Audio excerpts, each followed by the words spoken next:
वेदिके पर बैठे पण से पाहुण्याला वेदिकेला मुंबागे बैठे पण से याडी घेणे काका दादी दादांना रामराव करतो ಈ ಕಾರ್ಯಕ್ರಮದ ಮುಖ್ಯ ಉದ್ದೇಶ ಏನಿತ್ತು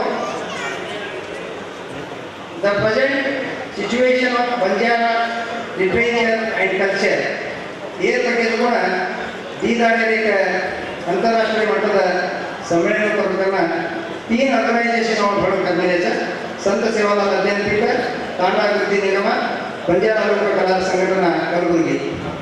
तो ये बारे में हम ब्रोचर सर्कुलेट किए थे इडी देश में टोटल 60 प्रबंध आमेले उमें हम सिलेक्ट करमेले 40 प्रबंध तक 309 पेज एक बुक फॉर्म बिल्कुल सर उमें इंग्लिश में 15 आर्टिकल आमेले सर कन्नड़ में 10 आमेले सर हिंदी में 9 आमेले सर ये लगभग अपना गोर आर्थिक स्थिति राजकीय स्थिति शैक्षणिक स्थिति देन अपन समाज स्थितिगति ಹೆಣ್ಣು ಮಕ್ಕಳ ವಿದ್ಯಾಭ್ಯಾಸದ ಬಗ್ಗೆ ಅಥವಾ अपन ಈ ಮೀಸಲಾತಿ ಬಗ್ಗೆ देन ಒಮ್ಮೆ ಬಹಳ ಖುಷಿ ಮಾತನಾಡಿಸಬೇಕು रिसर्च को करो सर वो विद्यार्थी लोग रिसर्च स्कॉलर अपन गवर्नमेंट वो सदा कंट्रीब्यूट करते सर। तो ये पुस्तक तमारा एदुरगಡೆ अपन दिव्य सानिध्य वहिसिದ लोगों क्षेत्राधिपति पीठ गुरु पूज्य डॉक्टर बाबू सिंह महाराजर अमृत हस्त ಇನ್ನಿತರ काही भेटेल वो पावण्यामध्ये ಈ ಪ್ರತಿ ಬಿಡುಗಡೆ ಬಂದ ಏನು ತಗೋಣ ಸೇಜ पूर्ण प्रबंध मान्यता करने तो उन्हें सेन हम कॉपी लाता देन ಇನ್ನಿತರ ಕಾಪಿ भी हम रिकॉर्ड करायचा सावधान हम सेन दे प्रयत्न करायला करणे दिवाते के ना नमस्कार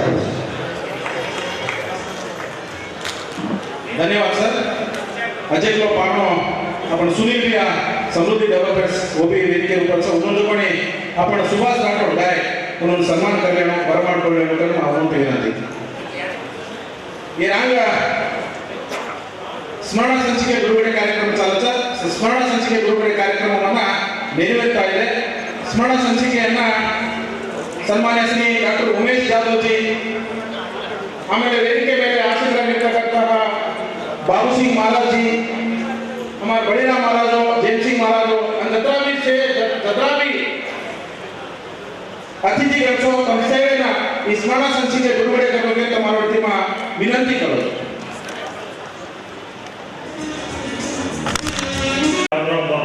जय बाबा साहेब अंबेडकर ಈ ದಿನ ಗುಲ್ಬರ್ಗಾ ವಿಶ್ವವಿದ್ಯಾಲಯ ಕಲಬುರಗಿ ಹಾಗೂ ಸಂತ ಶ್ರೀ ಸೇವಾಲಾಲ್ ಮಹಾರಾಜ್ ಸಂಶೋಧನೆ ಅಧ್ಯಯನ ಮತ್ತು ಸಂಶೋಧನಾ ಕೇಂದ್ರ ಹಾಗೂ ತಾಂಡಾ ಅಭಿವೃದ್ಧಿ ನಿಗಮ ಬೆಂಗಳೂರು ಮತ್ತು ಲೋಕ ಕಲಾ ಸಂಘ ಗುಲ್ಬರ್ಗಾ ಇವರ ವತಿಯಿಂದ ಜಂಟಿಯಾಗಿ ಹಮ್ಮಿಕೊಂಡಿರತಕ್ಕಂಥ ಈ 2 ದಿನಗಳ ಅಂತಾರಾಷ್ಟ್ರೀಯ ವಿಶ್ವ ಬಂಜಾರ ಸಾಹಿತ್ಯ ಮತ್ತು ಸಾಂಸ್ಕೃತಿಕ ಕಾರ್ಯಕ್ರಮಕ್ಕೆ ಈ ವೇದಿಕೆಯನ್ನು ಅಲಂಕರಿಸತಕ್ಕಂಥ ಹಾಗೂ ಈ ವೇದಿಕೆಯ ಅಧ್ಯಕ್ಷ ಸ್ಥಾನವನ್ನು ವಹಿಸಿಕೊಂಡಿರತಕ್ಕಂಥ ಪ್ರೊಫೆಸರ್ ಶಶಿಕಾಂತ್ ಎಸ್ ಉಳಿಗೇರಿ ಸರ್ ಅವರಿಗೆ ಈ ವೇದಿಕೆಯ ಪರವಾಗಿ ಹಾಗೂ ನಮ್ಮೆಲ್ಲರ ಪರವಾಗಿ ಹೃದಯಪೂರ್ವಕವಾಗಿರ್ತಕ್ಕಂಥ ಸ್ವಾಗತವನ್ನು ಕೋರುತ್ತೇನೆ। ಅದೇ ರೀತಿ ಈ ಕಾರ್ಯಕ್ರಮಕ್ಕೆ ದಿವ್ಯ ಸಾನ್ನಿಧ್ಯವನ್ನು ವಹಿಸಿರ್ತಕ್ಕಂಥ डॉक्टर बाबू सिंह महाराज जी MLC महाराष्ट्र सरकार ಹಾಗೂ ಸಂತ ಸೇವಾ ಶಕ್ತಿಪೀಠ ಹೋರಾಟ ಇವರಿಗೆ ಈ ಕಾರ್ಯಕ್ರಮದ ಪರವಾಗಿ ಸ್ವಾಗತವನ್ನು ಕೋರುತ್ತೇನೆ। ಇದೇ ರೀತಿಯಾಗಿ ಈ ಕಾರ್ಯಕ್ರಮಕ್ಕೆ ಆಗಮಿಸತಕ್ಕಂಥ ಹಾಗೂ ಉದ್ಘಾಟಕರಾಗಿ ಆಗಮಿಸಬೇಕಾಗಿರ್ತಕ್ಕಂಥ ಮುಖ್ಯ ಅತಿಥಿಗಳಾಗಿರ್ತಕ್ಕಂಥ ಡಾಕ್ಟರ್ ಪ್ರಿಯಾಂಕ ಖರ್ಗೆ ಜಿ ನಮ್ಮ ಭಾಗದ ಮುಖ್ಯ ಎಲ್ಲರ ನೆಚ್ಚಿನ ನಾಯಕರು ಅವರ ಅನುಪಸ್ಥಿತಿಯಲ್ಲಿ ಅವರನ್ನು ಸ್ವಾಗತವನ್ನು ಕೋರುತ್ತೇನೆ। ಇದೇ ರೀತಿಯಾಗಿ ಇನ್ನೋರ್ವ ನಮ್ಮ ನಾಯಕರಾಗಿರ್ತಕ್ಕಂಥ ಶ್ರೀ ಡಾಕ್ಟರ್ ಶರಣಪ್ರಕಾಶ್ ಪಾಟೀಲ್ ಜಿ ಅವರು ಈ ಕಾರ್ಯಕ್ರಮದ ವತಿಯಿಂದ ಅವರ ಅನುಪಸ್ಥಿತಿಯಲ್ಲಿ ಸ್ವಾಗತವನ್ನು ಕೋರುತ್ತೇನೆ। ಹಾಗೂ ಈ ಕಾರ್ಯಕ್ರಮಕ್ಕೆ ಇನ್ನೊಂದು ಅತಿಥಿಯಾಗಿರ್ತಕ್ಕಂಥ ರುದ್ರಪ್ಪ ಲಮಾಣಿ ಅವರಿಗೂ ಕೂಡ ಈ ಕಾರ್ಯಕ್ರಮಕ್ಕೆ ಅವರ ಅನುಪಸ್ಥಿತಿಯಲ್ಲಿ ಸ್ವಾಗತವನ್ನು ಕೋರುತ್ತೇನೆ।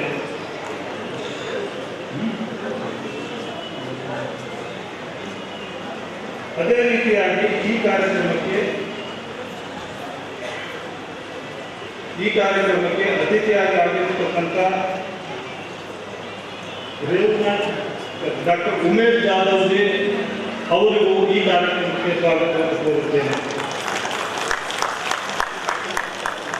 ಇದೇ ರೀತಿಯಾಗಿ ನಮ್ಮ ನಾಯಕರಾಗಿರ್ತಕ್ಕಂಥ ಶ್ರೀ ಬಸವರಾಜ್ ಬತ್ತಿಮೂರು ಅವರಿಗೂ ಸಂಸದರು ಶಾಸಕರು ಇವರಿಗೂ ಈ ಕಾರ್ಯಕ್ರಮಕ್ಕೆ ಸ್ವಾಗತವನ್ನು ಕೋರುತ್ತೇನೆ. ಅದೇ ರೀತಿಯಾಗಿ ಈ ಕಾರ್ಯಕ್ರಮದ ಇನ್ನೊಂದು ಅತಿಥಿಯಾಗಿರ್ತಕ್ಕಂಥ ಡಾಕ್ಟರ್ ಶ್ರೀ ರೇವುನಾಥ್ ಬೆಳಂಗಿ ಅವರಿಗೂ ಈ ಕಾರ್ಯಕ್ರಮಕ್ಕೆ ಸ್ವಾಗತವನ್ನು ಕೋರುತ್ತೇನೆ. ಅದೇ ರೀತಿಯಾಗಿ ಶ್ರೀಮಾನ್ ಬಾಬುರಾವ್ ಚವ್ಹಾಣ್ ಅವರಿಗೂ ಈ ಕಾರ್ಯಕ್ರಮಕ್ಕೆ ಸ್ವಾಗತವನ್ನು ಕೋರುತ್ತೇನೆ. ಅದೇ ರೀತಿಯಾಗಿ ಸುಭಾಷ್ ರಾಠೋಡ್ ಅವರಿಗೂ ಈ ಕಾರ್ಯಕ್ರಮಕ್ಕೆ ಸ್ವಾಗತವನ್ನು ಕೋರುತ್ತೇನೆ.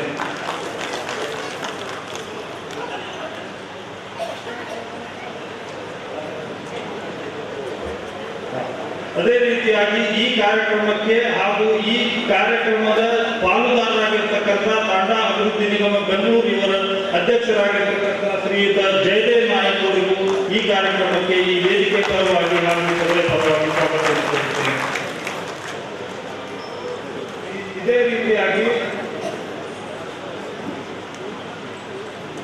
ಈ ವಿಶ್ವವಿದ್ಯಾಲಯದ ಸಿಂಡಿಕೇಟ್ ಮೆಂಬರ್ ಆಗಿರ್ತಕ್ಕಂಥ ರಾಘವೇಂದ್ರ ಎಂ ಭೈರಪ್ಪ ಅವರಿಗೆ ಸ್ವಾಗತವನ್ನು ಕೋರುತ್ತೇನೆ.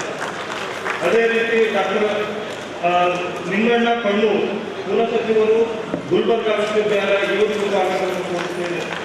ಅದೇ ರೀತಿಯಾಗಿ ಶ್ರೀಮತಿ ಜಯಾಂಬಿಕೆ ಹಣಕಾಸು ಅಧಿಕಾರಿಗಳು ಗುಲ್ಬರ್ಗಾ ವಿಶ್ವವಿದ್ಯಾಲಯ ಕಲಬುರಗಿ ಇವರಿಗೂ ಸ್ವಾಗತವನ್ನು ಕೋರುತ್ತೇನೆ. ಅದೇ ರೀತಿಯಾಗಿ ಈ ಕಾರ್ಯಕ್ರಮಕ್ಕೆ ಅತಿಥಿಯಾಗಿ ಆಗಮಿಸಿರ್ತಕ್ಕಂಥ ಬಳಿರಾಮ್ ಮಹಾರಾಜ್ ಅವರಿಗೂ ಸ್ವಾಗತವನ್ನು ಕೋರುತ್ತೇನೆ. ಅನಂತರ ಇದೇ ರೀತಿಯಾಗಿ ಈ ಕಾರ್ಯಕ್ರಮಕ್ಕೆ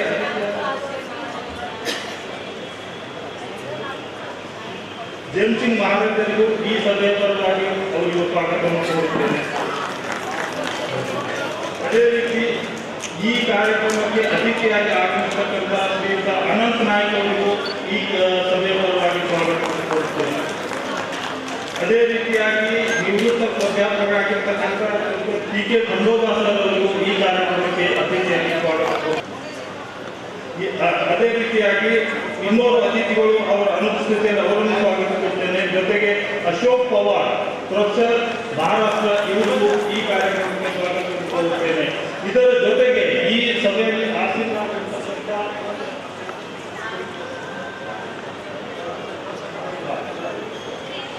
ಇದೇ ರೀತಿಯಾಗಿ ಈ ಕಾರ್ಯಕ್ರಮಕ್ಕೆ ಇನ್ನೊಬ್ಬರು ಅತಿಥಿಯಾಗಿರ್ತಕ್ಕಂಥ ಶಂಕರ್ ಪವಾರ್ ಸರ್ ಅವರಿಗೂ ಪ್ರೆಸಿಡೆಂಟ್ ಆಲ್ ಇಂಡಿಯಾ ಉಗ್ರವಾದ ಸೇವಾ ಈ ಕಾರ್ಯಕ್ರಮಕ್ಕೆ ಸ್ವಾಗತವನ್ನು ಕೋರುತ್ತೇನೆ. ಇದೇ ರೀತಿ ಈ ಕಾರ್ಯಕ್ರಮಕ್ಕೆ ಇನ್ನೊಂದು ಅತಿಥಿಯಾಗಿರ್ತಕ್ಕಂಥ ಶ್ರೀ ಗಗನ್ದೀಪ್ ಸರ್ ಅವರಿಗೂ ಈ ಕಾರ್ಯಕ್ರಮಕ್ಕೆ ಸ್ವಾಗತವನ್ನು ಕೋರುತ್ತೇನೆ. ತದನಂತರ ಈ ಸಭೆಯಲ್ಲಿ ಆಗಮಿಸತಕ್ಕಂಥ ಎಲ್ಲ ಆಹ್ವಾನಿತರಿಗೂ, ಎಲ್ಲ ಮಹಾರಾಜರುಗಳಿಗೂ, ಎಲ್ಲ ಗಣ್ಯರಿಗೂ ಹಾಗೂ ವಿದ್ಯಾರ್ಥಿಗಳಿಗೂ ಮತ್ತು ಮೀಡಿಯಾ ಬಾಂಧವರಿಗೂ ಈ ಕಾರ್ಯಕ್ರಮದ ಪರವಾಗಿ ಸ್ವಾಗತವನ್ನು ಕೋರುತ್ತೇನೆ.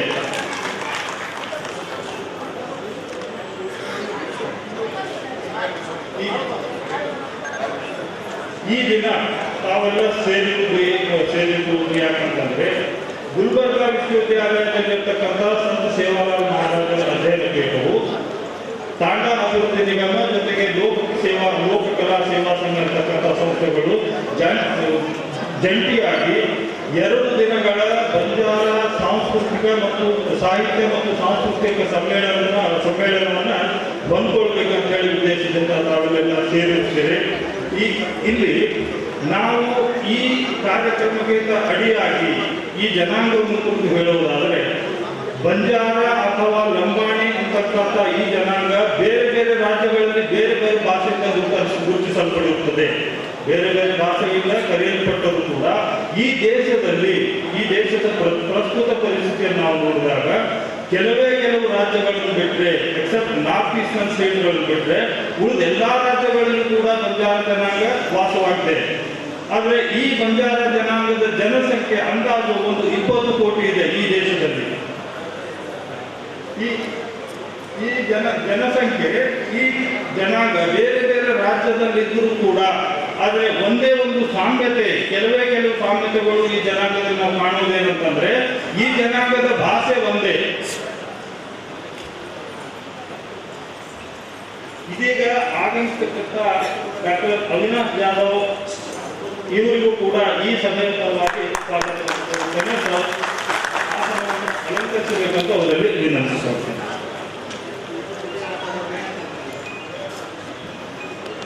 ಕೂಡ ಗೋಲ್ಬೋಲಿನೇ ಮಾತಾಡ್ತಾರೆ. ಅದೇ ರೀತಿ ನೀವು ಜಮ್ಮು ಕಾಶ್ಮೀರಕ್ಕೆ ಹೋಗ್ರಿ ಅಥವಾ ನಾಗಾಲ್ಯಾಂಡ್ ಅಥವಾ ಈ ಕಡೆ ರಾಜಸ್ಥಾನ್ ಹೋಗ್ರಿ, ಗುಜರಾತ್ ಹೋಗ್ರಿ, ಮಧ್ಯಪ್ರದೇಶ ಹೋಗ್ರಿ, ಅಲ್ಲಿ ಮಾತಾಡ್ತಕ್ಕಂಥ ಲಂಬಾಣಿ ಕೂಡ ಒಂದೇ ಭಾಷೆ ಮಾತಾಡ್ತದೆ. ಹಾಗಾಗಿ ಈ ದೇಶದಲ್ಲಿರ್ತಕ್ಕಂಥ ಯಾವುದಾದ್ರೂ ಒಂದು ಜನಾಂಗ ಎಲ್ಲಾ ರಾಜ್ಯಗಳಲ್ಲಿದ್ದು ಒಂದೇ ಒಂದು ಭಾಷೆ ಮಾತಾಡ್ತಕ್ಕಂಥ ಜನಾಂಗ ಅಂದ್ರೆ ಅದು ಕೇವಲ ಲಂಬಾಣಿ ಜನಾಂಗ ಅಷ್ಟೇ. ಇವರು ಬೇರೆ ಜನಾಂಗದವರಿದ್ರು ಕೂಡ ಆ ಪ್ರಾಂತೀಯ ಭಾಷೆಗಳೇನಿದ್ದಾವೆ ಆ ಭಾಷೆಗಳನ್ನು ಅಳವಡಿಸಿಕೊಂಡು ಆ ಭಾಷೆಯನ್ನೇ ಮಾತಾಡ್ತದೆ. ಆದ್ರೆ ಈ ಜನಾಂಗ ಈ ದೇಶದ ತುಂಬಾ ಇದ್ರೂ ಕೂಡ ಒಂದೇ ಭಾಷೆ ಮಾತಾಡ್ತದೆ. ಮತ್ತೊಂದು ವಿಶೇಷತೆ ಏನಂತಂದ್ರೆ ಈ ದೇಶದ ಬೆಡಗ್ ಅಂತ ಹೇಳ್ತಾರಲ್ಲ, ಕೀನ್ಶಿಪ್, ಇಲ್ಲಿ ಇರ್ತಕ್ಕಂಥವು 4 ಕೀನ್ಶಿಪ್: ರಾಠೋಡ್, ಪವಾರ್, ಚೌಹಾಣ್, ಜಾಧವ್. ದೇಶದ ಮೂಲೆಯಾದಂತ ಈ 4 ಬೆಡಗುಗಳು. ಆ ನಂತರ ಇನ್ನೊಂದು ವಿಶೇಷತೆ ಏನಂತಂದ್ರೆ ರಾಠೋಡ್ ಎಲ್ಲೇ ಇರಲಿ ಅಣ್ಣ ತಮ್ಮ, ಅಣ್ಣ ತಂಗಿ ಆಗ್ತಾರೆ. ಆದ್ರೆ ಅವ್ರು ರಾಠೋಡ್ನಲ್ಲಿ ಮದುವೆ ಸಂಬಂಧಗಳನ್ನು ಬೆಳೆಸುವುದಿಲ್ಲ. ರಾಠೋಡ್ ಬೇರೆ ಜಾತಿ ಚೌಹಾಣ್, ಪವಾರ್ ಜೊತೆ ಬೆಳೆಸುತ್ತದೆ. ಇದು ಈ ಜನಾಂಗದ ವಿಶೇಷತೆ. ಈ ವಿಶೇಷತೆಯನ್ನು ನಾವು ಯಾವ ಜನಾಂಗದಲ್ಲೂ ಕಾಣೋದಿಲ್ಲ. ಹಾಗಾಗಿ ಈ ಜನಾಂಗ ದೇಶದ ತುಂಬಾ ಹರಡಿದ್ದರೂ ಕೂಡ ತನ್ನದೇ ಆದ ಭಾಷೆ, ತನ್ನದೇ ಆದ ಸಂಸ್ಕೃತಿ, ತನ್ನದೇ ಆದ ಆಚಾರ ವಿಚಾರಗಳನ್ನು ಹೊಂದಿರತಕ್ಕಂಥ ಜನಾಂಗ. ಇದೊಂದು ವಿಶೇಷ ಜನಾಂಗ. ಈ ಜನಾಂಗ ಇವತ್ತಿನ ಪರಿಸ್ಥಿತಿಯನ್ನು ನೋಡಿದ್ರೆ, ನಾವು ಈ ಜನಾಂಗದ ಆರ್ಥಿಕ ಪರಿಸ್ಥಿತಿಯನ್ನು ನೋಡಿದ್ರೆ ಕೆಲವೊಂದು ಕಡೆ ಸ್ವಲ್ಪ ಎಜುಕೇಶನ್ ಇದೆ, ಕೆಲವೊಂದು ಕಡೆ ಎಜುಕೇಶನ್ ಕಡಿಮೆ ಇದೆ. ಕೆಲವೊಂದು ರಾಜ್ಯಗಳಲ್ಲಿ ಈಗ ರಿಸರ್ವೇಶನ್ ಪಾಲಿಸಿ ನೋಡಿದಾಗ, ರಾಷ್ಟ್ರ ಮಟ್ಟದಲ್ಲಿ ನೋಡಿದಾಗ ಈ ಜನಾಂಗಕ್ಕೆ ಯಾವುದೇ ಒಂದು ವಿಶೇಷ ಅಥವಾ ಒಂದು ಗ್ರೂಪ್ನಲ್ಲಿ ರಿಸರ್ವೇಶನ್ ನಲ್ಲಿ ಇಟ್ಟಿರೋದಿಲ್ಲ. ಕರ್ನಾಟಕದಲ್ಲಿ ಎಸ್ಟಿ ಇದೆ, ಆಂಧ್ರದಲ್ಲಿ ಎಸ್ಟಿ ಇದೆ, ಮಹಾರಾಷ್ಟ್ರದಲ್ಲಿ BNT ಇದೆ, ಇನ್ನೂ ಕೆಲವು ರಾಜ್ಯಗಳಲ್ಲಿ ಓಪನ್ ಇದರಲ್ಲಿದೆ.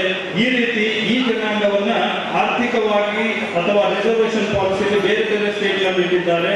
ಈ ಜನಾಂಗ ಮೂಲತಃ ಇವರು ರಾಜಸ್ಥಾನದಿಂದ ಹುಟ್ಟಿರ್ತಕ್ಕಂಥವರು, ವ್ಯಾಪಾರ ವ್ಯವಹಾರವನ್ನು ಮಾಡ್ತಕ್ಕಂಥವರು. ಹಿಂದಿನ ಇತಿಹಾಸ ಕಾಲದಲ್ಲಿ ವ್ಯಾಪಾರ ವ್ಯವಹಾರವನ್ನು ನಡೆಸ್ತಕ್ಕಂಥ ಜನಾಂಗ.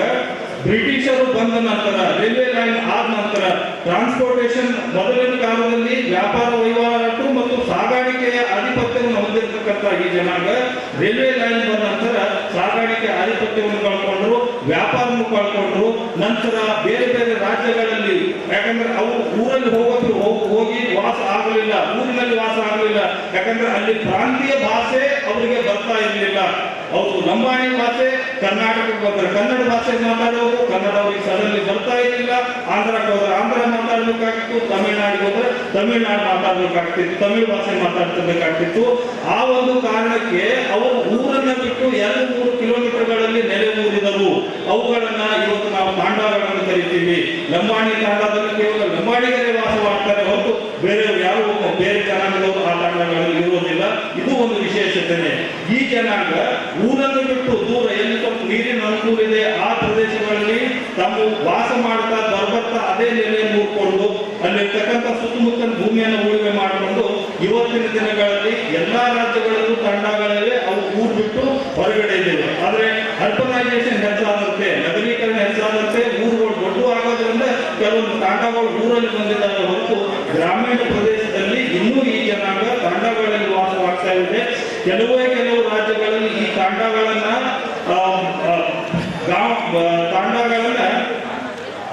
ರೆವಿನ್ಯೂ ವಿಲೇಜ್ ಅಂತ ಊಟ ಮಾಡಿದ್ದಾರೆ. ಇನ್ನೂ ಕೆಲವೊಂದು ಕಡೆ ರೆವಿನ್ಯೂ ವಿಲೇಜ್ ಆಗಿಲ್ಲ. ಹಾಗಾಗಿ ಈ ಜನಾಂಗದ ಅಸ್ತಿತ್ವ ಇವತ್ತಿಗೆ 75-76 ವರ್ಷಗಳ ಸ್ವತಂತ್ರವಾದರೂ ಕೂಡ ಈ ಜನಾಂಗದ ಅಸ್ತಿತ್ವ ಈಗೀಗ ಬರ್ತಾ ಇದೆ. ಹಾಗಾಗಿ ಇಷ್ಟು ದೊಡ್ಡ ಜನಸಂಖ್ಯೆ ಇರ್ತಕ್ಕಂಥ ಈ ಜನಾಂಗಕ್ಕೆ ಮುಂದಿನ ದಿನಮಾನಗಳಲ್ಲಿ ಈ ಜನಾಂಗಕ್ಕಾಗಿ ಸಾಕಷ್ಟು ಕೆಲಸ ಮಾಡುವ ಅವಶ್ಯಕತೆ ಇದೆ ಅಂತ ಹೇಳ್ತಾ ಈ ಸಭೆಗೆ ನನ್ನನ್ನು ಅವಕಾಶ ಮಾಡಿಕೊಟ್ಟಿದ್ದಕ್ಕೆ ಎಲ್ಲರಿಗೂ ಹೃದಯಪೂರ್ವಕವಾದ ಧನ್ಯವಾದಗಳು. ಗಣ್ಯಮಾನ್ಯರಿಗೆ